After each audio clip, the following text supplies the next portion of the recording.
शहीद श्याम नारायण यादव जी के चित्र पर निर्वाचन आयोग पहले अंधा हो गया, फिर बहरा हो गया और उसके बाद गूंगा हो गया। अब उसको क्या कहेंगे? माननीय राष्ट्रीय अध्यक्ष जी ने यही कहा कि जब निर्वाचन आयोग गूंगा बहरा लंगड़ा हो जाए तो उसको हमारे नेता आदरणीय आजम खान साहब मंत्री थे और वो भी कुंभ के अंदर कोई भगदड़ नहीं हुआ था। भगदड़ हुआ था प्रयागराज स्टेशन पर, जहाँ लोग हैं वो इतनी संख्या में आ रहे हैं, उनकी काउंटिंग किस आधार पर हो रही है और जो मौतें हुई हैं उनकी किस आधार पर आपने काउंट 18 तारीख को विधानसभा का सत्र प्रारंभ होने वाला है। आपके चैनल के माध्यम से मैं उत्तर प्रदेश के माननीय मुख्यमंत्री महोदय से मैं कहना चाहता हूँ कि शिक्षा की व्यवस्था को अगर और आप दुरुस्त करना चाहते हैं, फिलहाल वो इतना कम पैसा है कि हमारे कहने पर मात्र 100 रुपया प्रदेश सरकार ने, सरकार को चाहिए कि जो प्राइवेट स्कूल है और जो सरकारी स्कूल है इसको और बेहतर करने की आवश्यकता है। श्याम नारायण यादव जी से चाहूंगा कि आप आवे।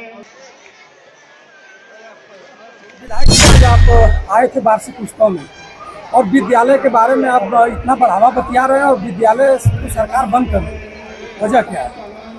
देखिए, जो सरकार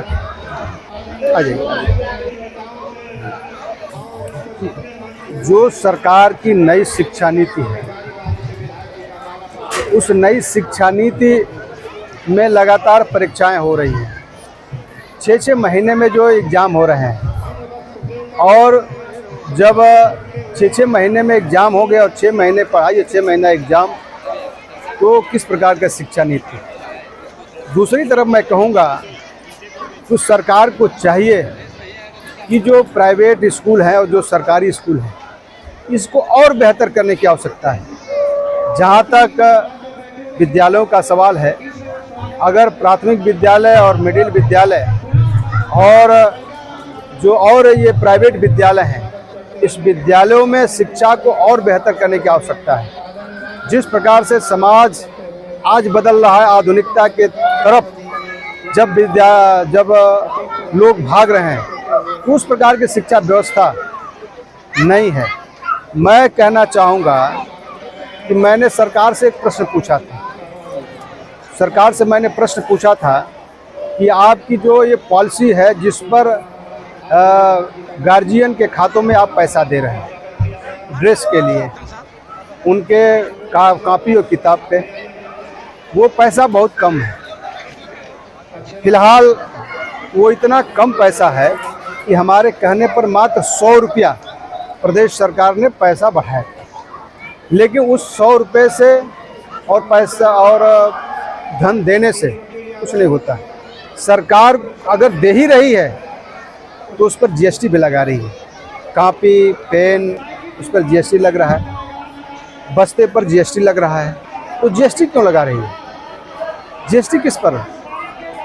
जब जीएसटी की चर्चा हो रही थी विधानसभाओं में, हम लोगों ने विरोध प्रदर्शन किया कि जीएसटी आप सब पे लगा रहे हो। तो सरकार का जवाब आया कि जीएसटी जो सरकार लगा रही है उस पर सारे वस्तुओं पर नहीं लगा रही, यानी विधानसभा को भी उन्होंने धोखे में रखने का काम किया। लेकिन आज जो भी फार्म भरे जा रहे हैं शिक्षा से संबंधित या कोई ऑनलाइन ट्रांजैक्शन हो रहा है, सब पे 18% जीएसटी क्यों लग रहा है? जहां खाने पीने की वस्तुएं हैं उस पे 18% जीएसटी लग रहा है। जो खुले तौर पे खाने की वस्तुएं हैं उस पे 12% जीएसटी टैक्स लग रहा है। तो आखिरकार ये जीएसटी का पैसा जा कहाँ रहा है? अगर पैसा जा रहा है प्रदेश सरकार के खजाने में तो उस पैसे का यूज कौन है? तो आखिरकार जब सरकार उस पैसे का कोई यूज नहीं कर पा रही है तो शिक्षा को बेहतर करने के लिए उस पैसे का उपयोग क्यों नहीं कर रही है? तो ये सबसे बड़ा मेरा सवाल है। अभी मैं समझता हूँ कि 18 तारीख को विधानसभा का सत्र प्रारंभ होने वाला है। आपके चैनल के माध्यम से मैं उत्तर प्रदेश के माननीय मुख्यमंत्री महोदय से मैं कहना चाहता हूँ कि शिक्षा की व्यवस्था को अगर और आप दुरुस्त करना चाहते हैं तो और पैसा दीजिए और प्राथमिक विद्यालय और मिडिल विद्यालय को और बेहतर करने का काम करिए। लेकिन मैं समझता हूँ कि वो जो पैसा है उस पैसे का बंदरबाट हो रहा है। और कुंभ के अंदर जो पैसा लग रहा है, कुंभ हमारी आस्था का केंद्र है। और मैं समझता हूँ सदियों से ये कुंभ की व्यवस्था रही है। जब जब प्रदेश और देश के अंदर जो जिसकी भी सरकार रही हो, सारी सरकारों ने कुंभ की व्यवस्था को करने का काम किया। लेकिन आज जब धर्म को आड़ में लेकर के देश और प्रदेश के खजाने का लूट किया जा रहा है, वहाँ व्यवस्था के नाम पर कुछ भी नहीं है। इतनी वहाँ कैजुअलिटी हो गई, हजारों हजार लोग मर गए, आखिरकार वो डाटा क्यों नहीं आया? दूसरी बात कहेंगे कि जो कुंभ में आने वाले लोग हैं वो इतनी संख्या में आ रहे हैं, उनकी काउंटिंग किस आधार पर हो रही है? और जो मौतें हुई हैं उनकी किस आधार पर आपने काउंटिंग नहीं कर पाई? ये सरकार के लिए सबसे बड़ा सोचनीय विषय है। और मैं कहूँगा कि जब अखिलेश यादव की सरकार थी उस समय हमारे नेता आदरणीय आजम खान साहब मंत्री थे, और वो भी कुंभ के अंदर कोई भगदड़ नहीं हुआ था। भगदड़ हुआ था प्रयागराज स्टेशन पर, जहाँ वहाँ अनाउंसमेंट होने से भीड़ एक ही तरफ डाइवर्ट हो गई और पुल जो है ध्वस्त हो गया, कैजुअलिटी हो गई। आजम खान साहब ने इस्तीफा दे दिया। लेकिन जिस कुंभ के अंदर जहाँ संगम नोज है, उस संगम नोज पर कई हजार लोग मर गए।